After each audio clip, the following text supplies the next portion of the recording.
Abrime el audio, por favor.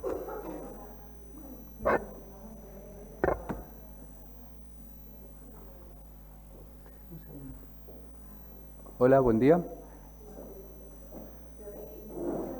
Sí. Bueno, ayer hemos discutido las instrucciones, se le han pasado por la tarde una propuesta que han sido corregidas hoy a la mañana por las partes. ¿Están de acuerdo entonces tanto la Fiscalía como la Defensa respecto de las mismas? Bueno, muchas gracias entonces. Ahora nos vamos a poner de pie y vamos a recibir al jurado.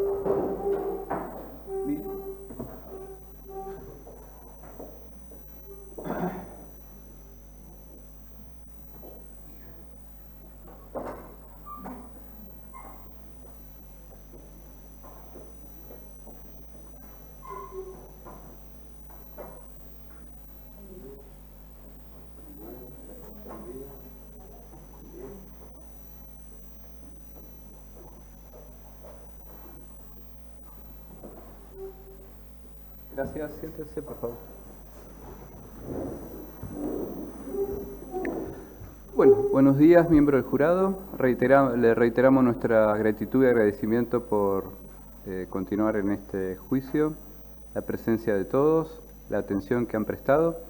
Y bueno, luego de recibir las pruebas que las partes han propuesto para el debate, llegó el momento final, el momento en que las partes le van a proponer a ustedes cómo deben valorar la prueba y una propuesta de veredicto. Así que vamos a escuchar ahora al Ministerio Público Fiscal. Doctora.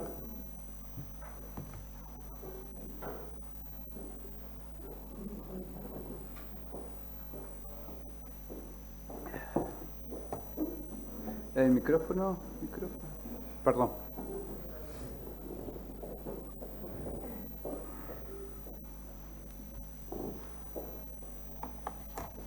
Buenos días. Bueno, en primer lugar, desde el equipo de la Fiscalía queremos agradecerles por el compromiso que demostraron estos 2 días de debate. Y al inicio le contamos los hechos, les prometimos mostrarles todas las pruebas recolectadas durante la investigación y también nos adelantamos y les dijimos que era probable que la defensa intente minimizar el hecho de que Leonardo le entregue un arma a su padre, un arma de fuego con el que quisieron matar a Uriel. También les dijimos que era una opción que brinden una explicación de por qué lo hizo. Hoy, terminado, habiendo rendido todas las pruebas, podemos afirmar que a pesar de los intentos de la defensa de debilitarla, ante la gran cantidad de evidencia científica y testimonial que trajo esta Fiscalía, la teoría ha quedado acreditada, tal como se los prometimos el primer día. El imputado eligió dar su versión y es desde allí donde comenzaré el análisis para mostrar no solo las contradicciones, sino también para que vean que científicamente, a la luz de las pruebas, su versión queda descartada. Dijo Leonardo que ese día se encontraba con su novia durmiendo, cuando su padre lo despierta diciéndole: nos quieren matar, que los atacaban, que volaban balas, que las balas volaban por todos lados y que sin más salió corriendo, casi en shock por la situación, que participó de una persecución en la que vio a más personas, pero que no las podía describir, que entregó un arma y que estaba tan mal, tan descolocado, que en un momento se desvaneció y se cayó al piso. Y así, sin más, casi como en un estado, en un ataque de pánico, volvió a la casa de su papá, donde le dijo a su novia: levanta tus cosas que nos vamos. Y a su papá le dijo que no iba a ir más a esa casa. Qué importante habría sido contar con la declaración de su novia, testigo presencial que estaba con él, durmiendo, que escuchó cuando su papá los despertó y que también habría estado presente cuando volaban las balas. Durante la investigación, jamás la defensa mencionó esta situación, que esta situación existió. Nos enteramos, al igual que ustedes, ayer. Y como el imputado eligió no responder preguntas de la Fiscalía, nos vamos sin ni siquiera conocer el nombre de esa persona. Tuvimos la posibilidad de escuchar a la oficial subinspector Maliqueo, también al comisario Ríos, jefe de la División de Policía Científica. Ellos estuvieron a cargo de la diligencia de allanamiento en el barrio Constitución, escalera 59, departamento C, sector C. Ellos nos contaron, nos describieron el trabajo que hicieron, las referencias que tomaron y documentaron fotográficamente cada lugar del interior y del exterior de la vivienda, donde se hallaron vainas, proyectiles, restos de plomo y orificios de presuntos impactos de bala. Se encontraron impactos y restos de plomo en el domicilio que da enfrente a la ventana del departamento de Coronado, pero ninguno en el interior. Y los que se encontraban en el postigo del lado de afuera, como bien explicó el comisario ante la pregunta de la Fiscalía, nos comentó que eran de vieja data. Volvimos a repreguntar, ¿por qué? Y nos dijo el comisario Ríos, porque estaban oxidados. Esto da cuenta que pasó el tiempo y que por estar afuera estuvieron expuestos a cambios climáticos, lluvia, sol y demás. Al ser preguntado por otros impactos, dijo no haber hallado, porque si no, los hubiera informado.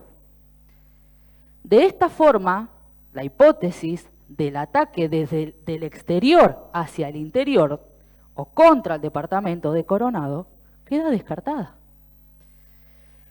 La única evidencia en el lugar habla de la posibilidad cierta de que hayan habido disparos de 2 armas de fuego desde el interior del departamento o desde abajo de la ventana, en el patio externo, donde abajo de la ventana se encontraron 5 vainas. Tanto el licenciado Enes como Martín Costa explicaron el mecanismo de expulsión de ese tipo de armas, lo que da fundamento al hallazgo de las vainas encontradas y agrupadas.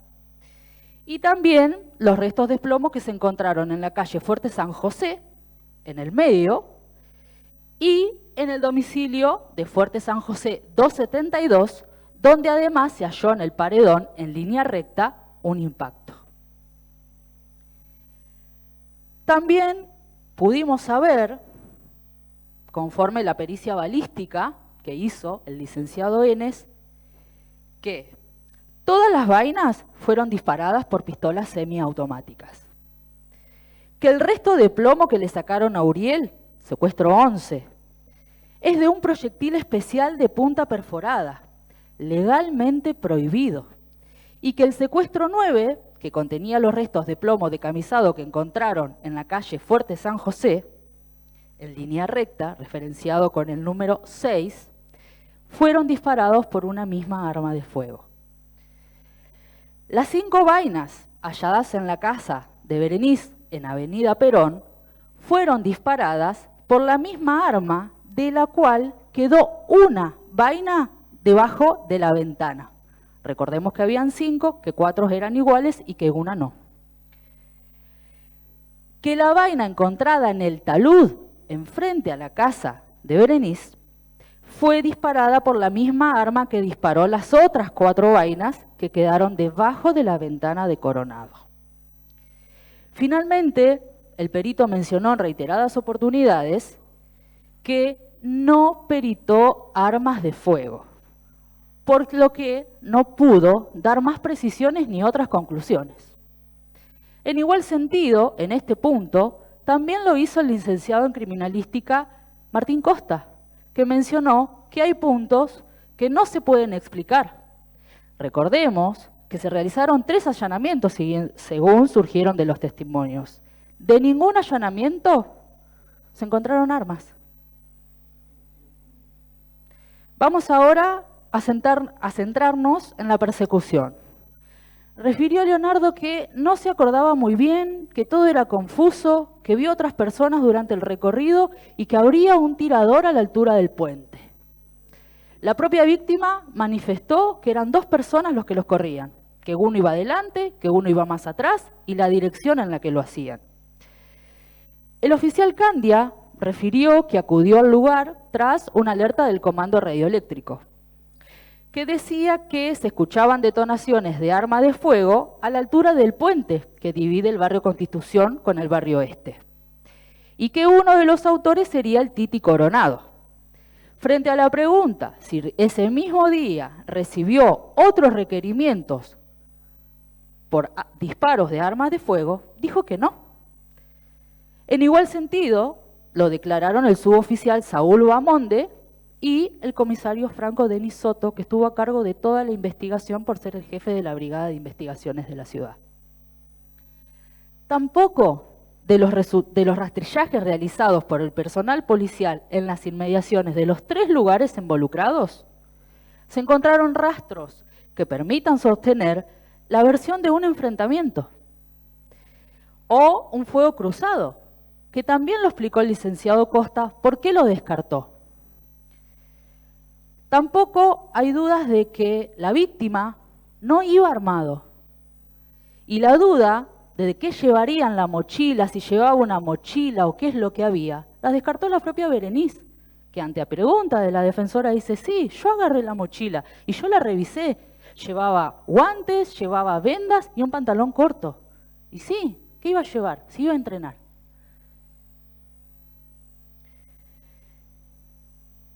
Sumado a eso, también fue captada la víctima en los registros fílmicos. ¿Y cómo se lo ve? Huyendo, intentando refugiarse del ataque. Berenice mencionó que ya herido le preguntó a Uriel, ¿quiénes fueron? Y él les dijo, no sé.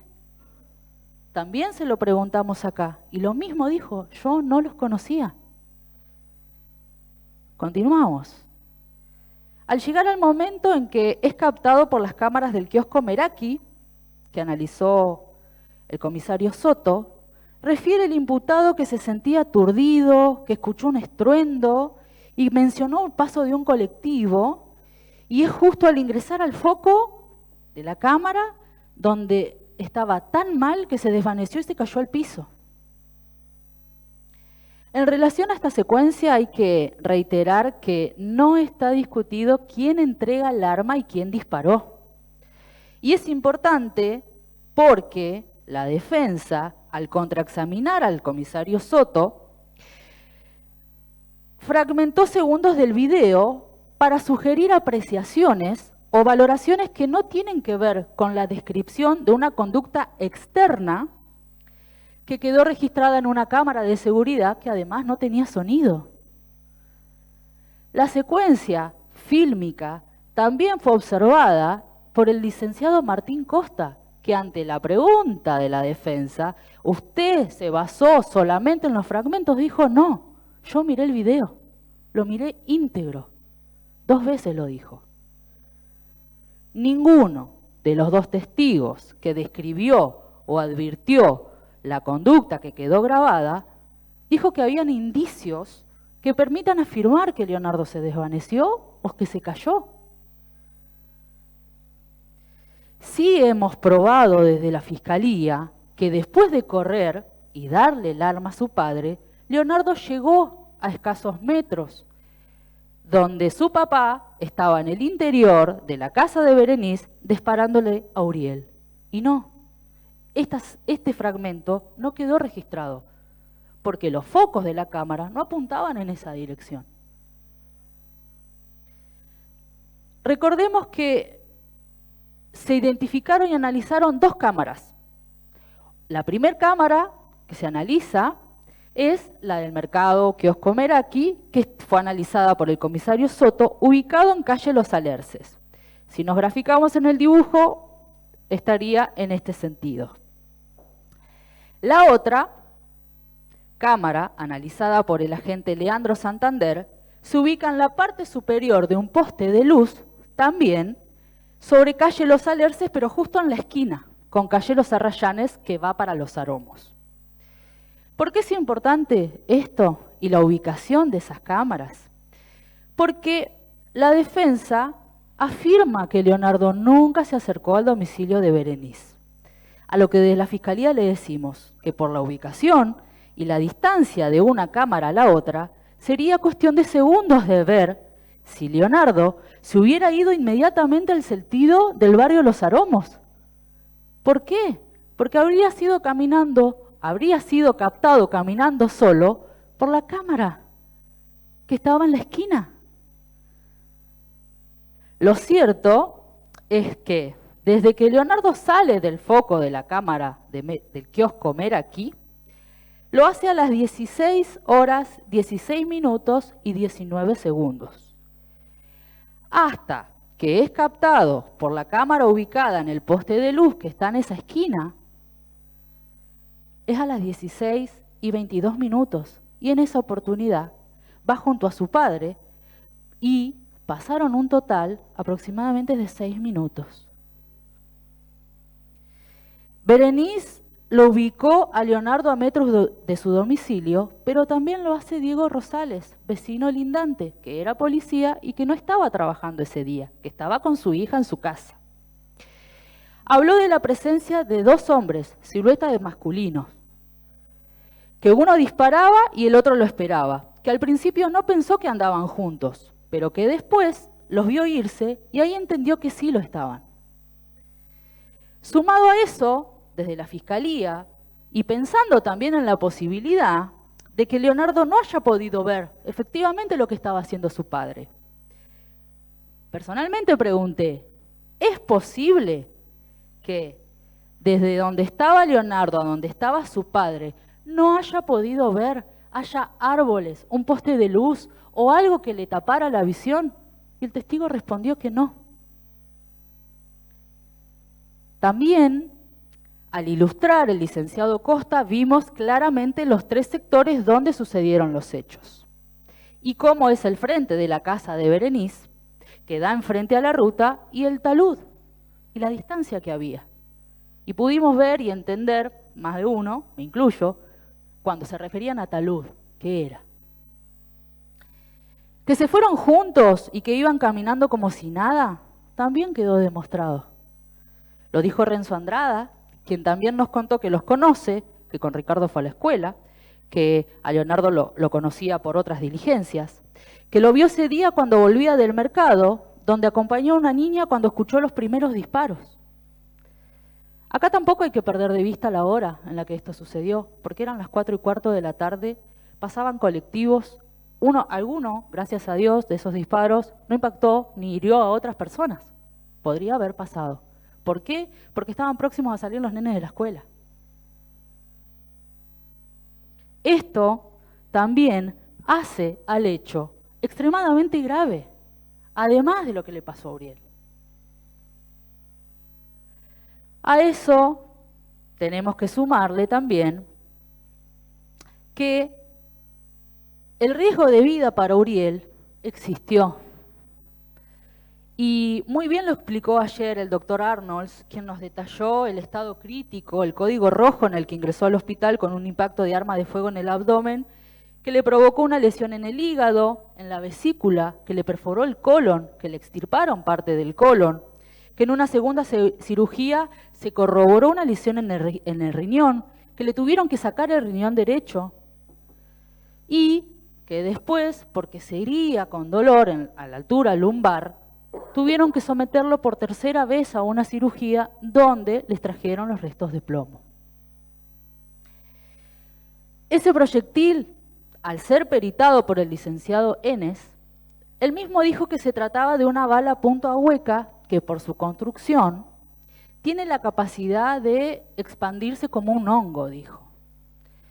Al momento de impactar contra su blanco, en este caso contra el cuerpo, producen mayor daño en los tejidos a lo largo de toda su trayectoria y se encuentran prohibidas para su uso, salvo para las actividades de caza y deportivas, precisamente por el daño que provocan. También esta situación la aclaró y habló del decreto reglamentario el licenciado Martín Costa. Las lesiones le generaron una incapacidad laboral mayor a un mes, según nos informó el doctor Diego Rodríguez Jacobs. El riesgo de vida para la víctima sigue.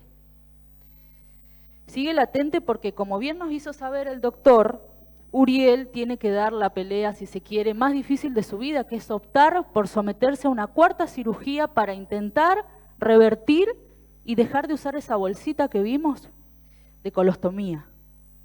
¿Cuáles son las consecuencias de eso? Lo dijo él y lo dijo el médico. O le salen tumores o puede devenir la muerte. El riesgo de vida para él sigue latente. No quedan dudas que gracias a la rápida intervención y las decisiones que se tomaron en ese momento, Uriel sobrevivió y tuvimos la posibilidad de escucharlo. Es la conducta que tuvo antes, durante y después de cometido el hecho que nos permite afirmar que Leonardo sabía lo que iba a pasar y quiso participar de eso, como yo se los prometí al inicio. Hoy se los afirmo, y se los afirmo en base a toda esta evidencia. De ningún testimonio, registro o evidencia objetiva que vimos a lo largo de estas 2 jornadas de debate, podemos decir que Leonardo se lo vio sorprendido, que se lo vio asustado con la situación, hacer ademanes como pidiendo auxilio para socorrer a la víctima después de que vio lo que pasó. O simplemente que le dijera a tu papá algo. Eso no se vio. Nos contó el comisario Soto que para dar con el paradero de ambos tuvieron que solicitar medidas, como por ejemplo escuchas telefónicas. Y que Leonardo, quien dijo que estaba durmiendo con su novia simplemente, que salió asustado, estuvo prófugo más de 2 meses de la justicia. Hasta que en el marco de un allanamiento que también se hace en el barrio Constitución por otro delito, se lo encontró escondido adentro de un armario.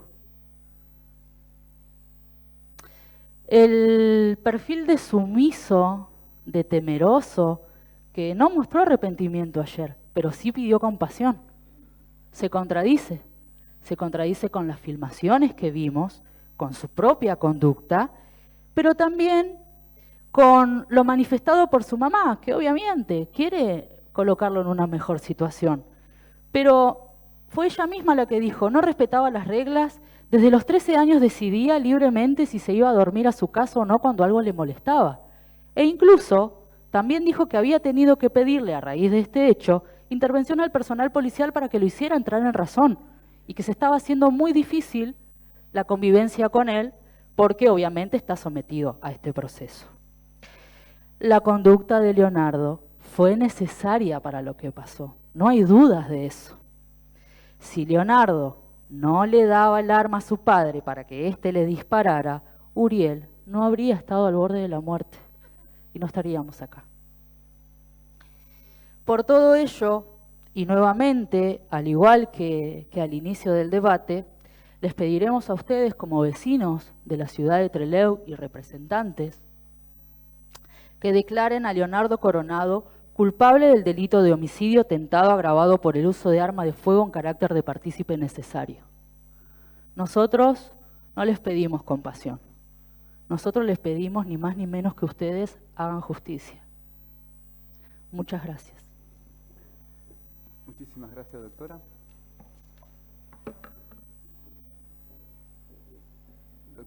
La doctora Frola Moliar va a alegar. Bueno, su momento.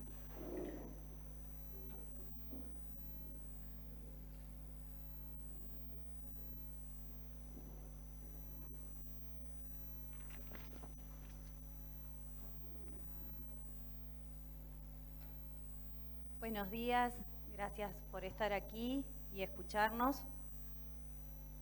Hoy vamos a ver, después de haber pasado el juicio, qué es lo que realmente se pudo observar de toda esta historia, que no es una historia de impunidad, porque acá hay una persona condenada por lo que hizo.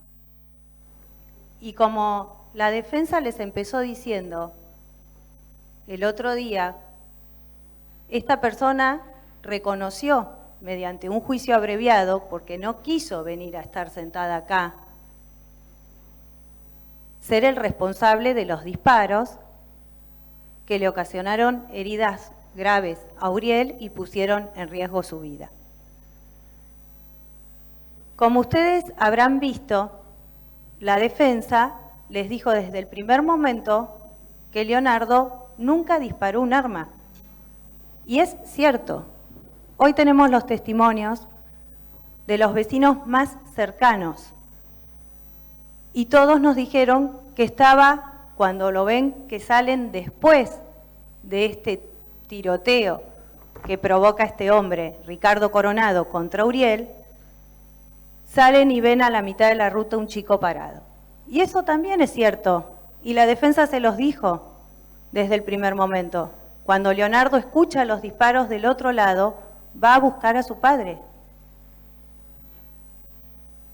Y como también les dijimos, ustedes van a escuchar que nadie puede decir que Leonardo disparó, porque nunca disparó a nadie. Y también escucharon a la misma víctima, a Uriel, que en su verdad ni lo menciona Leonardo. ¿Por qué no lo menciona Uriel a Leonardo? No solo porque Uriel dice la verdad. No lo menciona porque Leonardo no estuvo en ese momento de los hechos. No estuvo ahí. Por eso nosotros decimos que Leonardo no puede ser responsabilizado de algo que hizo su padre. Es más, le preguntamos a la víctima, a Uriel, qué pensó él en ese momento de la situación. Y el mismo Uriel dijo que no lo quiso matar, que evidentemente lo quería lesionar, porque si lo hubiera querido matar, en sus palabras dijo, me hubiera tirado a la cabeza o en el pecho. Entonces, si ni Uriel, que vivió esa situación tremenda, nos dice que Ricardo Coronado lo quiso matar, ¿cómo va a saber Leonardo, que se encontraba del otro lado cuando esto sucede, del famoso talud, que tanto hablamos, que su padre lo quería matar? Acá la Fiscalía dice, desde el primer día, Leonardo sabía, como si fuera una cuestión menor. Y van a ver que para nuestra ley no es una cuestión menor el sabía, porque si la persona no sabía de lo que iba realmente a pasar y no quería que pase el resultado, no puede ser nunca partícipe de ese hecho. La Fiscalía se olvidó una parte de lo que comenzó diciendo el primer día, y yo lo tengo acá anotado, el alegato inicial. Dijo que les iba a mostrar que Leonardo pasa un arma cargada, y hoy se olvida la palabra cargada. ¿Se olvida? Nosotros vimos en las imágenes, que ahora vamos a explicar, que el padre, cuando le saca el arma a Leonardo, carga el arma. Y se lo pregunté a Soto, pero Soto no lo vio, tal vez porque no es experto en analizar imágenes. Pero sí lo vio Martín Costa, que analizó todo el video. Y el mismo Martín Costa lo dijo por sí solo, que Ricardo Coronado carga el arma. No solo se lo pregunté a Martín Costa, se lo pregunté a Enes, que por favor nos refiera el movimiento, porque era similar a lo que observamos nosotros en el video. Por eso les pregunté a los peritos que por favor nos hagan el movimiento. A su vez, como ustedes habrán visto, ninguno de los peritos, y volviendo al alegato inicial de la Fiscalía, que dijo que les va a mostrar por los peritos Enes y Costa que Leonardo es culpable del hecho que ocasionó Ricardo Coronado. Ambos peritos muy claramente demostraron que hubo al menos 2 armas, no solo 2, sino más, habló Enes. Y tampoco hay ninguna duda de que con esas 2 pistolas se provocó un tiroteo frente al domicilio de Ricardo Coronado y otro tiroteo que Ricardo Coronado cuando alcanza a Uriel. Nosotros siempre dijimos que es cierto que Ricardo Coronado, tal como lo reconoció, lo alcanzó Uriel y disparó ese arma. Pero hay un detalle que no se nos puede pasar. Todas las vainas servidas, que estaban 4 de las 5, concretamente así lo explicó Martín Costa, hienes, 4 de las 5 que estaban debajo de la ventana de Ricardo Coronado eran de otro arma. ¿Y de qué arma era? De una que coincide con una vaina en el talud enfrentado a la vivienda de calle Perón. O sea, quien tiró 4 veces contra el domicilio de Ricardo Coronado, es probable que también haya tirado en el talud de la calle Perón frente a este domicilio donde es alcanzado Uriel. Pero no hay ninguna duda que esa persona no es Leonardo, porque nosotros lo vimos y todos lo afirman así, en el momento que su padre Ricardo Coronado pasa al otro lado, al otro barrio y le dispara a Uriel, perfectamente vemos todos que Leonardo no tiene ningún arma ya. Ahora, ¿cómo? ¿Y quién fue la persona que provocó todos esos disparos? Nunca se trajo a nadie más. Pero la víctima, Uriel, que también es muy sensato y con su verdad, dijo que lo corrían 2 o 3 personas, así como al pasar. Y no es mentira esto, porque ustedes habrán observado que cuando Leonardo, después del episodio que tiene, se comienza a volver, lo primero que hace es mirar, no hacia el lado que fue su padre corriendo, ni al que fue Uriel, ni siquiera hacia el lado del tránsito, por decirlo de alguna manera. Mira hacia el lado inverso. Y yo se lo pregunté al comisario Soto. ¿Por qué mira hacia ese lado? ¿Qué pasaba ahí? Como bien quedó referenciado, ese lado es el del puente del paso de un barrio al otro. Y ahí es donde había una persona con un arma. Una más, por lo menos. Y no es algo que dice solo Leonardo, lo dijo Uriel también. Entonces, si bien la Fiscalía hoy viene a decir cómo Leonardo habla de su novia y la defensa no, la verdad, la novia lo dejó después de lo que pasó, obvio. No va a seguir con él después de esto. Fue un hecho tremendo, espantoso. Y Leonardo lo contó ayer con su emoción, que con todo lo que le cuesta y el temor que le provoca solo recordar esos momentos, vino y se sentó acá para mostrar que él no hizo nada de lo que dicen que es culpable. Y a pesar de todo lo que le cuesta, el temor de recordar esa escena, viene, se sienta acá para contar lo que realmente pasó. Pero sin entrar en esas cuestiones, como también nosotros le dijimos desde el primer momento, esta defensa dijo que Leonardo no tuvo ningún dominio de nada de lo que sucedió ese día.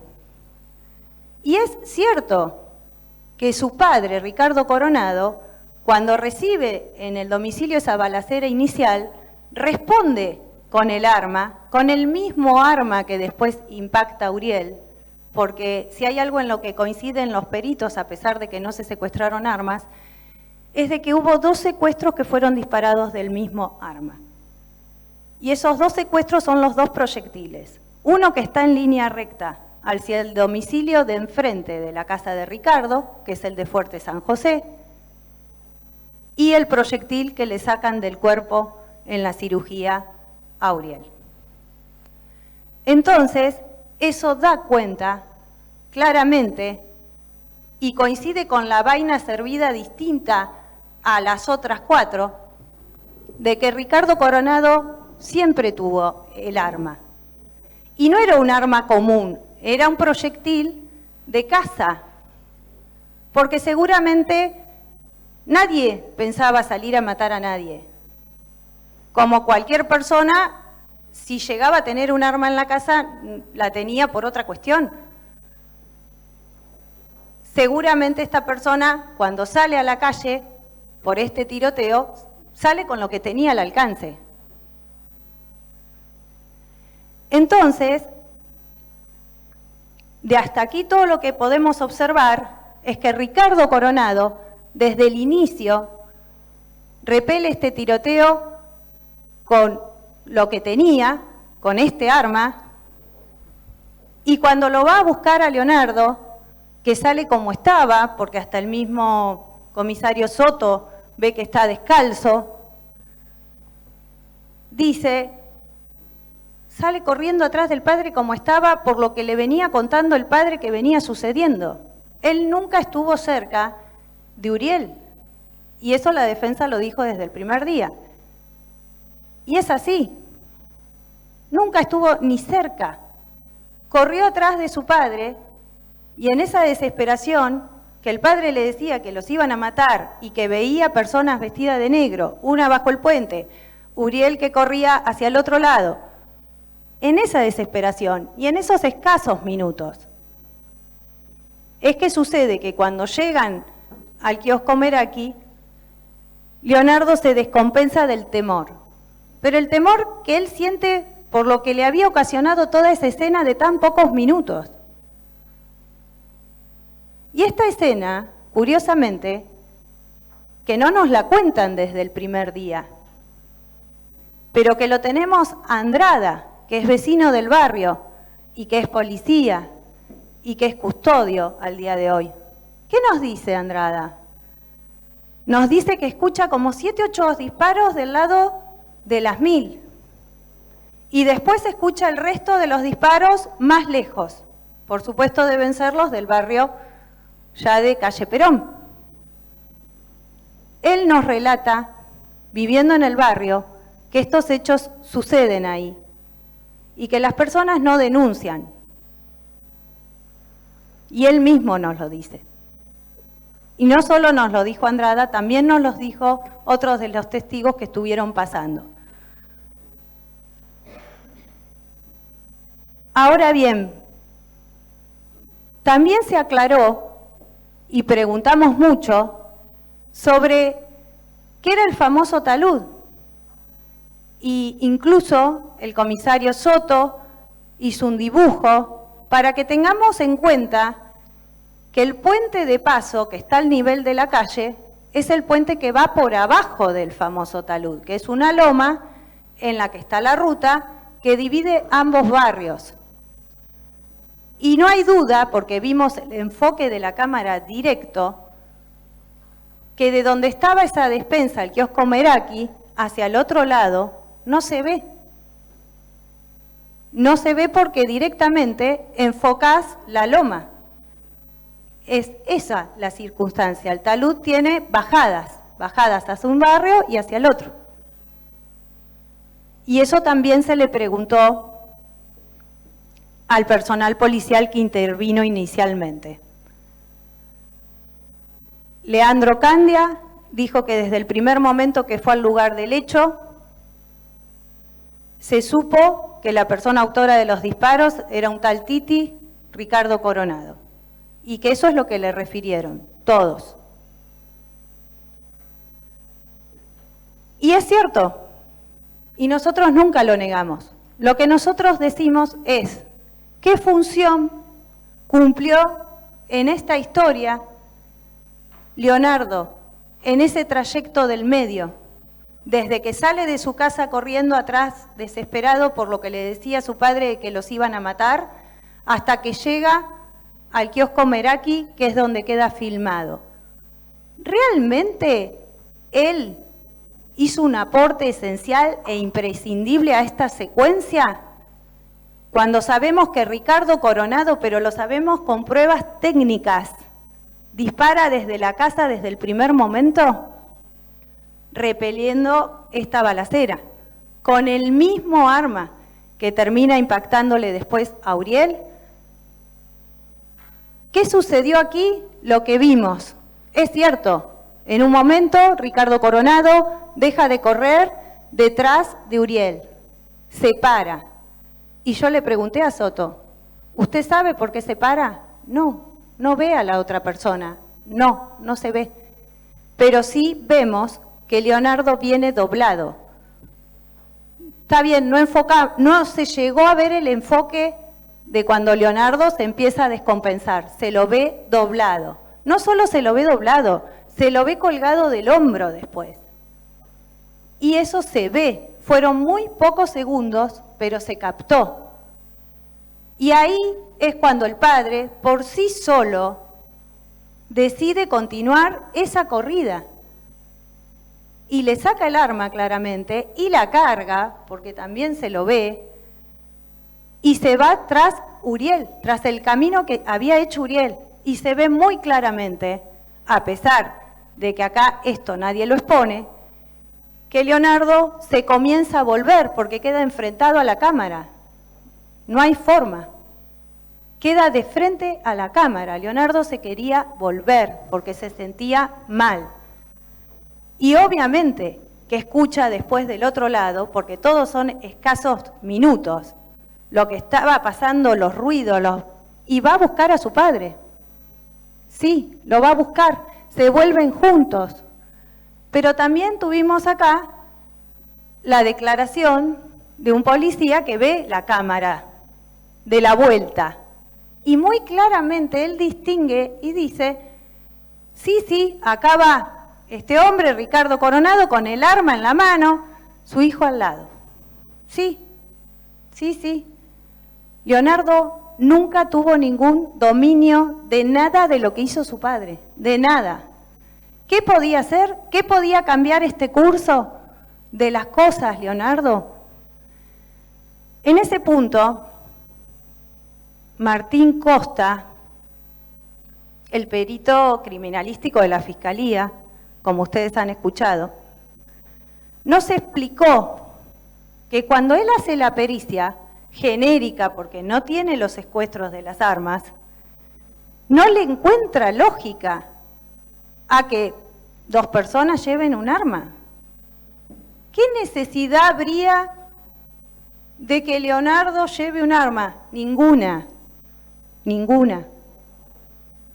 Porque es el mismo arma que su padre usó desde su casa. No había ninguna necesidad. Y lo dijo el mismo perito. Lo que también está claro, que llevaban un arma y de que hubo más de un arma. Y nadie vino acá a contarnos esa parte de la historia. Nadie nos vino a decir, como si fuera un dato menor, qué persona, que está claro que es de otro arma, porque eso lo aclararon los dos peritos, ¿qué persona tiró ahí en el talud frente al barrio Perón? ¿Qué persona tiró las 4 vainas debajo de la ventana de Ricardo Coronado? No lo sabemos. Entonces, lo que sin duda sabemos y vimos, gracias a una cámara, es lo que les dijimos desde entrada, desde la defensa. Nosotros entendemos que hay que valorar lo que cada persona hace, no es que defendemos cualquier cosa.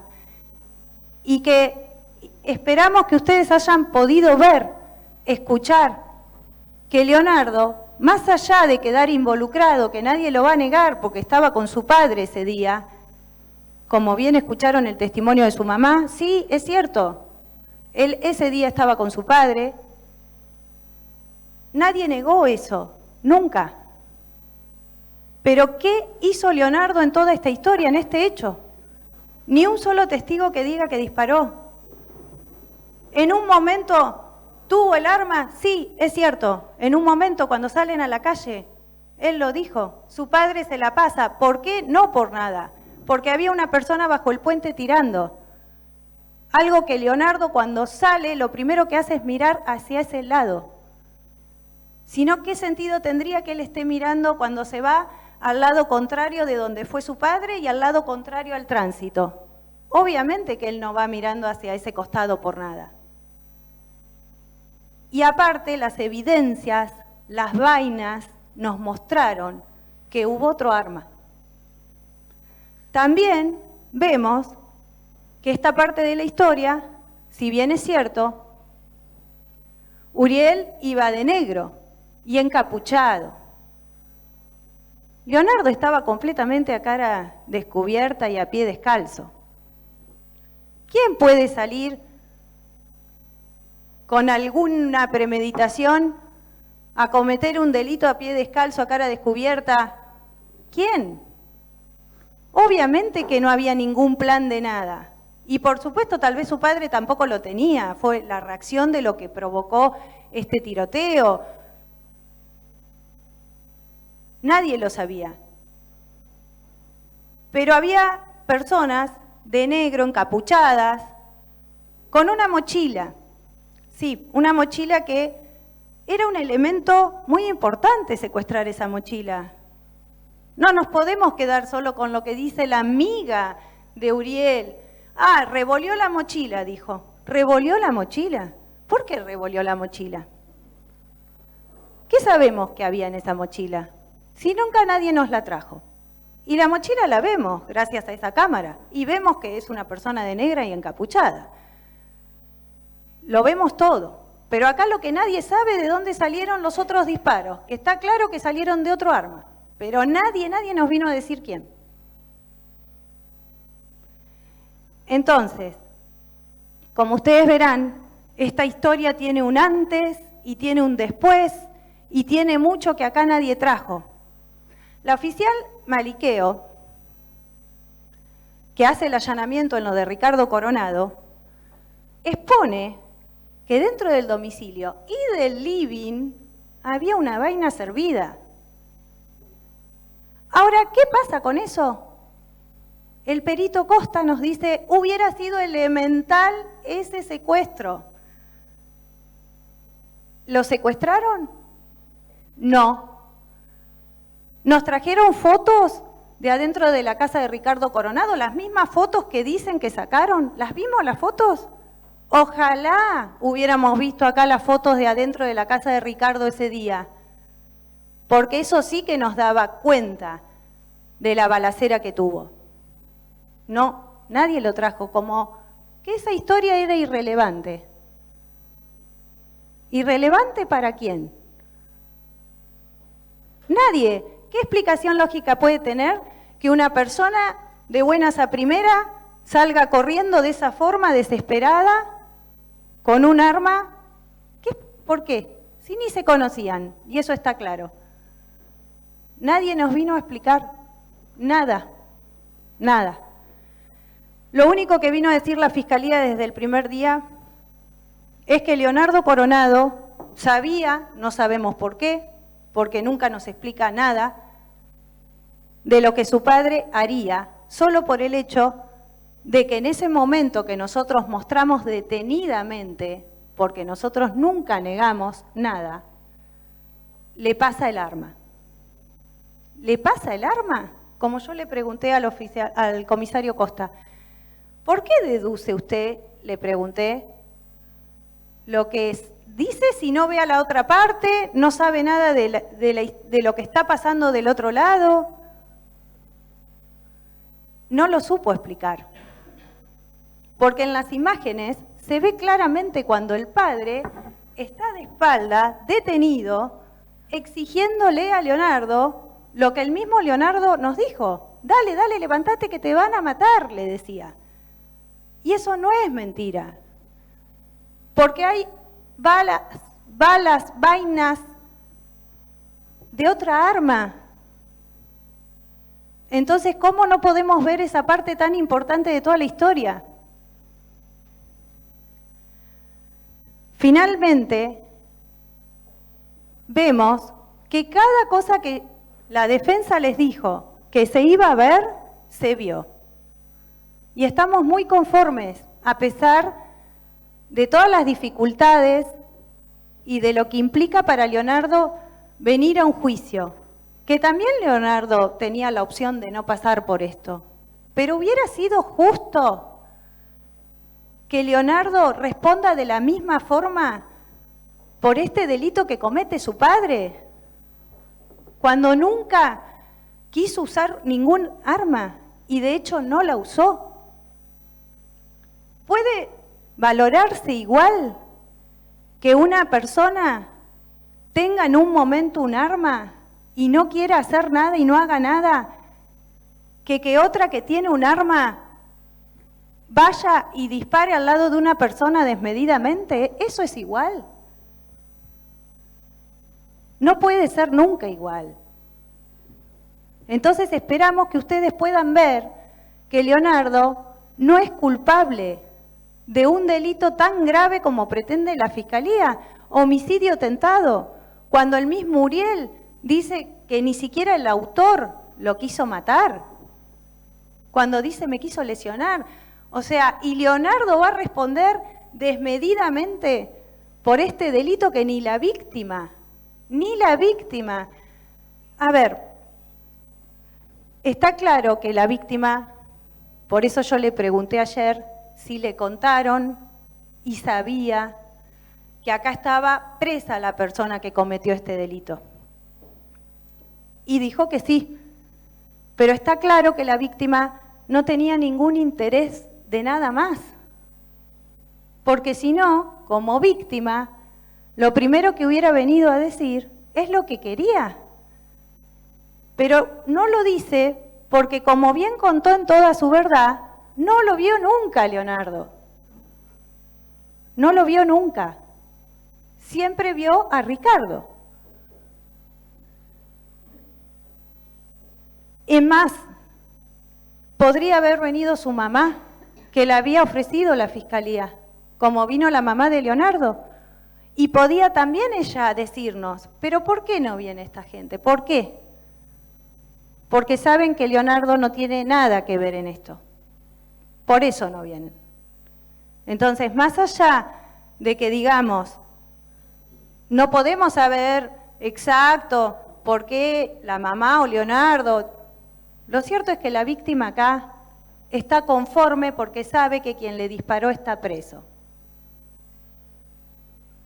Y porque no vino a mentir, a decir algo que no fue así, y por eso nunca ni habló de Leonardo.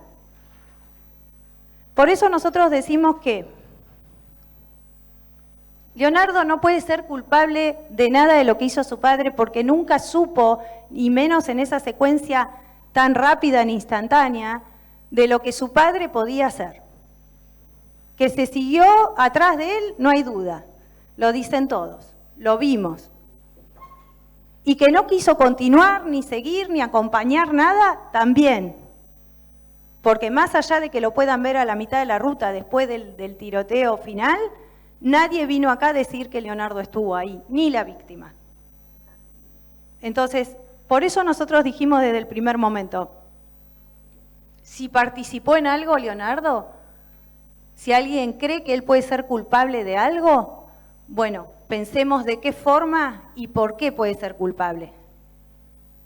Porque sin duda su participación en ese tramo no fue esencial para lo que terminó sucediendo. No solo que ni quiso ni se pudo imaginar lo que su padre haría, que es un elemento esencial para decir que él es partícipe. No solo que ni se pudo imaginar eso, pero tampoco había ninguna necesidad de que él esté ahí, porque lo dijo Martín Costa. No tiene ninguna lógica pensar que era necesario que dos personas lleven un arma. O sea, no había ninguna lógica para lo que sucedió. Se podía realizar todo igual sin Leonardo. Por eso nosotros siempre dijimos que si hablamos de una participación de Leonardo, después de constatar que él realmente quiso que se le provoquen las heridas a Uriel, porque se tiene que constatar eso, tiene que haber sí o sí haber podido ver, saber, conocer lo que ocurría. Y esto quedó bien claro que él no estuvo ahí. Que si alguien considera que él es responsable por algo, su participación fue muy distinta, porque no fue esencial, porque no tuvo ningún dominio del hecho ni de lo que ocurría, porque corrió atrás por la desesperación de lo que pasaba, que palabras mal, palabras menos, podemos decir, no sé esto, pero lo que no nos cabe duda es lo que nos dijeron los peritos. Acá hubo otro arma y que disparó y mucho. y mucho disparó. Y otra persona. Porque ¿quién, si ellos dos tenían un solo arma? Es obvio que hubo otra persona que disparó y un montón, tanto y más que Ricardo Coronado. Entonces, en esa desesperación y en esa escena, ¿qué pudo saber? Por eso, por último, les voy a pedir que por favor piensen la escena en el lugar de Leonardo, con esa desesperación, seguido por lo que decía su padre, que con todo lo mal que hizo este hombre Ricardo Coronado, lo que no hay duda es que no estaba preparado para cometer ningún delito, porque incluso el mismo Ricardo Coronado se defiende con un arma de caza.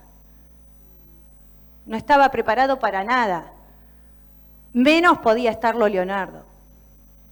Piensen bien qué pudo haber hecho en ese lugar Leonardo y si el hecho se hubiera producido de la misma forma sin que Leonardo esté ahí. Porque el único sentido que tendría, y lo explicó Costa ayer, es que alguien necesitara más balas o de otro arma, pero esto no es así, lo vimos en las cámaras. Y lo explicó Costa. Entonces traten de ponerse en ese lugar, en ese momento de la desesperación y como se vio de Leonardo, porque no es lo que él dice, aturdido por el ruido de los disparos, aturdido por el ruido de los disparos se paralizó. Y sí, es cierto eso. El temor que le provocó estar en una escena que él nunca había estado antes. Nunca. Y por supuesto que después de este suceso quedó muy atemorizado, muy. Sí. Más aún. Y hasta el día de hoy. Hasta el día de hoy él tiene temor, cuando lo cuenta tiembla, no es un invento, lo vimos, o sea, pensábamos como defensa que él no iba a poder ni venir a declarar. Y lo que Leonardo contó ayer, a mí me lo contó desde el primer día.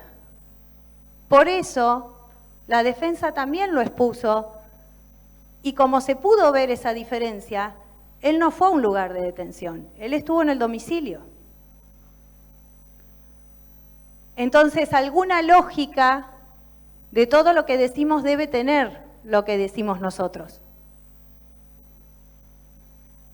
Por eso pensamos y decimos que lo cierto es que él no puede ser culpable de nada de lo que no pudo saber, ni conocer, ni querer, que es lo que hizo Ricardo Coronado.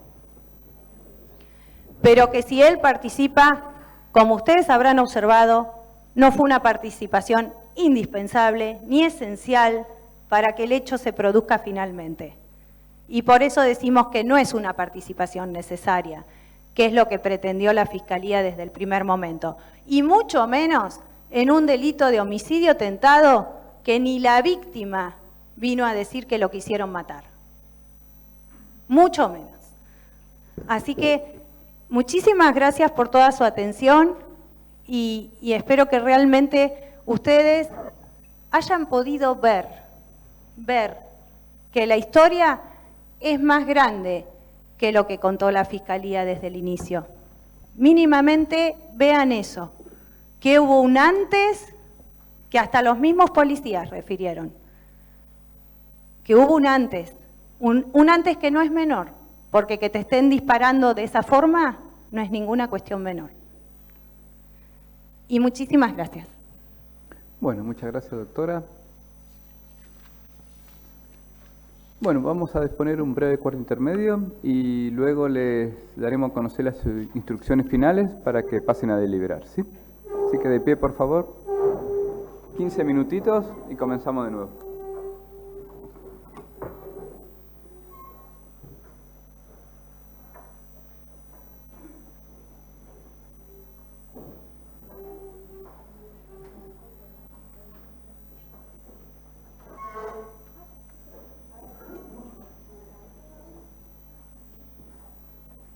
Bueno, gracias. Un cafecito.